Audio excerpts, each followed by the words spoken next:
प्रिय छात्रों, हमने सामाजिक विज्ञान के इतने इम्पोर्टेंट प्रश्न आपको दिए थे, उनसे पूरा पेपर आया है। यदि आप वार्षिक परीक्षा में टॉप करना चाहते हैं, 80 में से 80 अंक प्राप्त करना चाहते हैं, तो वीडियो को लाइक कर दीजिए और चैनल को सब्सक्राइब जरूर करें। देखिए यहाँ पर पहला प्रश्न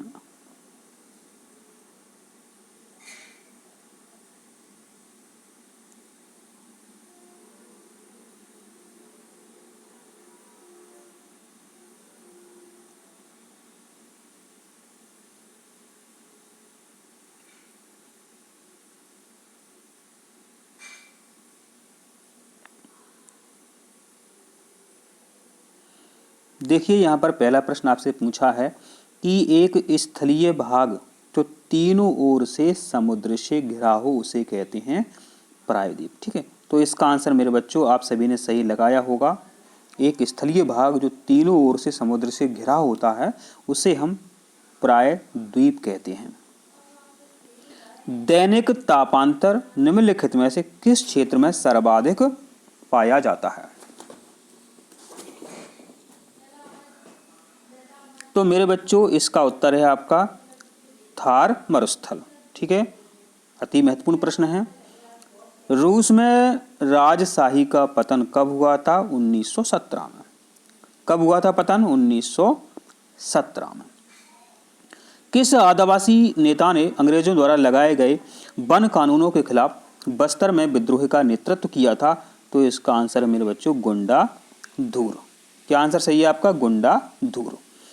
आपका अगला प्रश्न है कि नागरिक तथा सरकार के बीच झगड़ों का निपटारा कौन करता है? तो सर्वोच्च न्यायालय करता है। कौन करता है झगड़ों का निपटारा? सर्वोच्च न्यायालय करता है। मेरे बच्चों आपसे प्रश्न पूछा था कि विश्व बैंक ने निर्धनता रेखा के लिए कितने डॉलर प्रति व्यक्ति प्रतिदिन निर्धारित किया है? तो इसका आंसर है 1.9 डॉलर प्रतिदिन। इसका आंसर क्या है? 1.9 डॉलर प्रति व्यक्ति प्रतिदिन।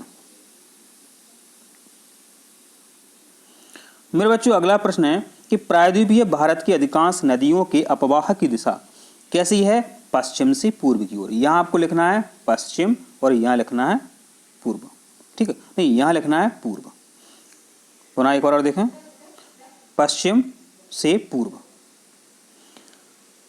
आपका अगला रिक्त स्थान पूछा था कि कार्ल मार्क्स ने कौन सी पुस्तक लिखी है? तो इन्होंने लिखी है दास कैपिटल। तो आपको दूसरे रिक्त स्थान में क्या लिखना है? Das Kapital.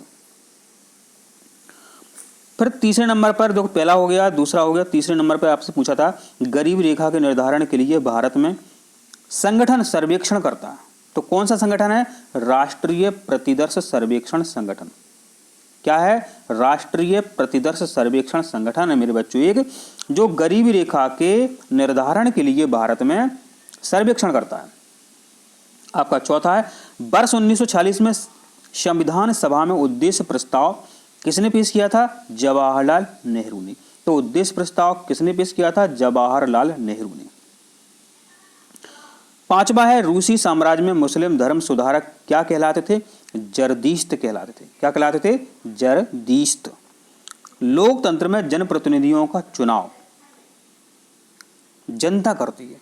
माने लोकतंत्र में जो शासक बनते हैं, पीएम सीएम आदि बनते हैं, उनका चुनाव जनता करती है। ये आप सभी जानते ही हैं। मेरे बच्चों अब सही जोड़ियां आपके सामने हैं।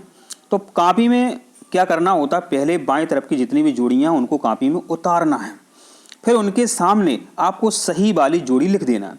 सुंदरबन का डेल्टा पश्चिम बंगाल। ठीक है, ये पश्चिम बंगाल हो जाएगा। नमामि देवी नर्मदे परियोजना ये अपने मध्य प्रदेश में चलती है, तो 2 नंबर पे ये इसकी माने 2 नंबर के सामने वो आपको लिखनी है। तीसरे नंबर पे देखो मत्स्य पालन। तो मत्स्य पालन मेरे बच्चों ये प्राथमिक क्षेत्र है। ठीक है, तो 3 के सामने आ वाली जोड़ी लिखना है, आपको लिखनी थी।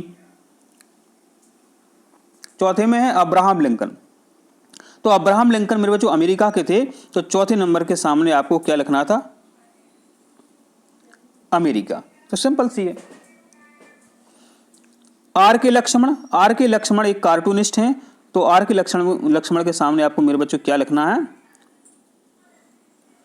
कार्टूनिस्ट। अपना जो प्यारा सा भारत है मेरे बच्चों, आपको क्या लिखना था? एशिया, क्योंकि जो एशिया है मेरे बच्चों, एशिया जो है महाद्वीप है, इसमें अपना भारत देश आता है। तो इस प्रकार से हमने अंक लिखे, ऐसे नहीं लिखना पड़ता है मेरे बच्चों, आपको पहले बाएं तरफ की जोड़ी उतारना है, उसके सामने सही वाली लिखना है।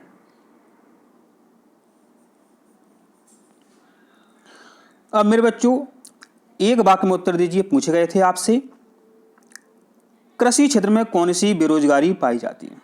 तो कृषि क्षेत्र में प्रच्छन्न बेरोजगारी पाई जाती है। मानसून किसे कहते हैं? तो मेरे बच्चों ये प्रश्न जो है 2 नंबर में कई बार पूछा जाता है, तो इसका उत्तर मेरे बच्चों आप कई प्रकार से लिख सकते हैं। आप एक वर्ष में पवनों की दिशा में परिवर्तन मानसून कहलाता है। मानसून एक अरबी भाषा का शब्द है, ये आपको लिखना था यहाँ पर। तीसरा, एक वाक्य में पूछा था कि गंगा की 2 मुख्य धाराओं के नाम बताइए, तो भागीरथी और अलकनंदा, ये आपको पता ही था पहले से और आपने सही भी किया होगा। भारत में कौन से जलवायु कटिबंध है? तो 2 जलवायु कटिबंध है, लेकिन नाम पूछे आपसे, उष्ण कटिबंध व उपोष्ण कटिबंध, 2 नाम आपसे पूछे थे। युंगफोक क्या है? 14 वर्ष के युवाओं का संगठन युंगफोक कहलाता था। समय पूर्व न्यायाधीशों को किस प्रक्रिया द्वारा पद से हटाया जा सकता है? महाअभियोग द्वारा। इस प्रकार हमने आपको एक वाक्य उत्तर बता दिए। आशा करते हैं कि आपने पेपर में सही किए होंगे। आप मिलान कर सकते हैं। अब 5वें नंबर में पेपर में आपसे पूछे गए थे सत्य और असत्य, तो कॉपी में आपको लिखना पड़ता है प्रश्न क्रमांक 5 का उत्तर, ऐसे लिखना पड़ता है। और आपको जो रोमन गिनती में लिखे हुए हैं अंक, तो 1 2 3 4 5 ऐसे आपको उतारना पड़ता है। फ्रांसीसी समाज में मध्य वर्ग को क्रांति से फायदा मिला, तो ये सत्य है, तो आपको रोमन गिनती में 1 लिख करके उसके सामने लिखना है सत्य। ठीक है, अभी हम चिन्ह लगा रहे हैं सिर्फ। ठीक है, जब लिखने में दिक्कत आती है, कोई दिक्कत नहीं है, लिख देते हैं, ये सत्य समझ लेना आप।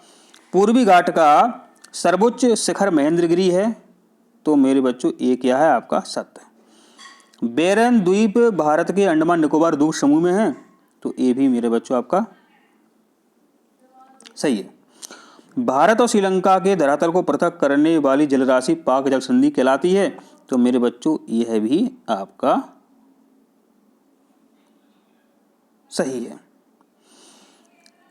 मेरे बच्चों आपसे पूछा कि भारत में बहुमत से चुनाव जीतने वाला दल सरकार बनाता है, तो ये भी आपका सही है।